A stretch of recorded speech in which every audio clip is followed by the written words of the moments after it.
I'm going to read 5 war poems, only one directly related to Vietnam, but all of them informed by my experience there. First poem is the first poem that Donald published it in War Literature and the Arts, and I thank him for doing that and thank him for his encouragement. He's maybe a little bit of a background. There were to my knowledge, three West Point cadets, ex-cadets, graduates who died in the Gulf War.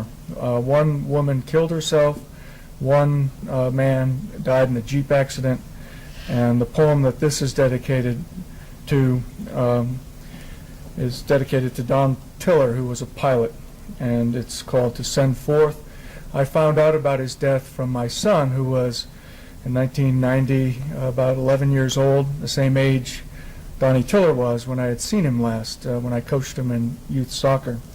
And the first thing that happened to me when my son told me about this from our neighbor, I thought, why are we killing 11-year-old boys? And it was a strange experience, and the poem wrote itself.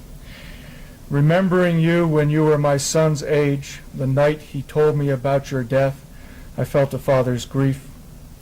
Relaying our neighbor's news of you, my son and you, perhaps the ghost of what my son will become. On that day after the last day of the last war, you flew somewhere south of Babylon. I imagine your surprise when you tried to see your legs in the burning wreckage as you sunk into the melting sand. Ironically, my son's a plebe at West Point now. The second poem is dedicated, and this is my Vietnam poem, dedicated to John Wolfe, an artist who was severely wounded, and it's called Shaman. In cloud-hidden summits of the enemy's Cordillera, your God was a local deity without jurisdiction. Ancient game trails lead nowhere, suffocating heat, sponge-footed slogging through leech-leafed jungle, sudden jolts of adrenaline when the point hesitated over sandal track, bloody bandage, or dark, distant log. Sometimes it started with a whoosh of an RPG, sometimes with fire squalls shredding vegetation and flesh, splintering tree and bone. Amidst red and green tracers, a gun smoke shadow touched those it took when night falls and contact breaks. And the static exhilaration dissipated in silent scenes of rubbery, skull-shattered mass, dead boys' faces, and schemeless mutilation. Try to hide the fear and hope for clarity as you turn in the churning wave of hot, dry vapor. Lie oddly joyous in blood-drenched numbness and become the grass, waving in the warm summer breeze. And at this point of saturation, accept his hand and chant that war's mantra, it don't mean nothing. This is a poem entitled Kosovo, which is the kind of the Philadelphia of the Serbian Republic. Of course, now Kosovo as a republic is populated by about 85% Muslims, but that may not make any difference. Up a narrow road in the season made for coals, a pale lantern swings from gate to gate, and the thin sound of a small bell tolls. One man guides a horse-drawn cart, loaded with cumber, dusted with lime, a glowing charn all phosphorescent, freighting dead weight in a deadly time. Past shadowy men playing dominoes in lamplight, drinking heavily to forget their crime. Past shattered icons in random blight, a barking dog and a boy who tries to hide. For on that cart, in a faint miasma of carbolic, his mother's naked feet jostle stiffly side to side. Looking for villains? Simply take your pick. No rules apply to the corruption or the cleansing of what is ethnic. And John, I told you a little bit about this poem about Geronimo, which is, I think you'll see, informed by Vietnam. More than 8 years after the warm springs of the Gila River, you lay broken in a frozen Oklahoma ditch, and died 4 days later, chanting the names of faithful warriors. Did your war begin that night on the banks of the Janos River, where you buried your children's toys because you could not recover their bodies, or your mutilated wife? In the blackness, you followed just far enough back to hear their footsteps.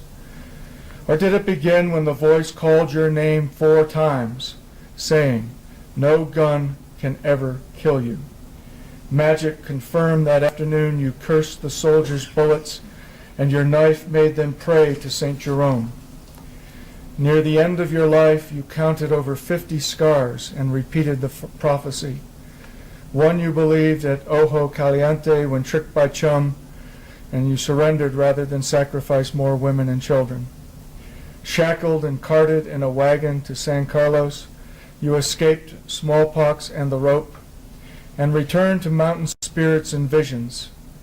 Did you dream yourself in a top hat driving in a car in Pawnee Bill's last buffalo hunt?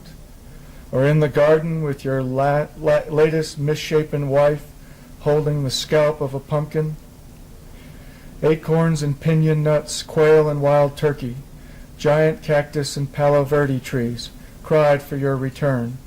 But in this world, even medicine men are not safe from lies. And the last poem is about a picture. The first poem probably was the quickest poem I wrote. This took the longest to write, and it's a picture of my father's Civil Conservation Corps company in Miles Standish Forest in Plymouth, Massachusetts in 1934. And a line that probably got the poem going was from Henry V, "'Tis good for men to love their present pain. Through the sepia tones of the cracked photograph they grin, their mufti stocking caps at jaunty angles, tilted back off and on the far right of the leg cross front row, everybody's best friend, the company dog, guarded by a hulking pilgrim with no front teeth. Cadre second row center, 2 foresters, 4 regular Army veterans in Smokey the Bear hats and puttees, arms folded, grim prophets lost in a memory of forfeited America. On the top row, 6 cooks in white, you dead center, your indigo eyes smiling handsome.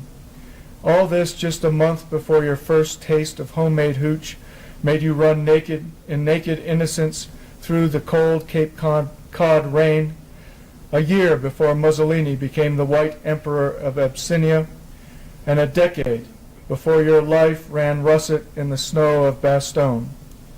How many others were signed to die?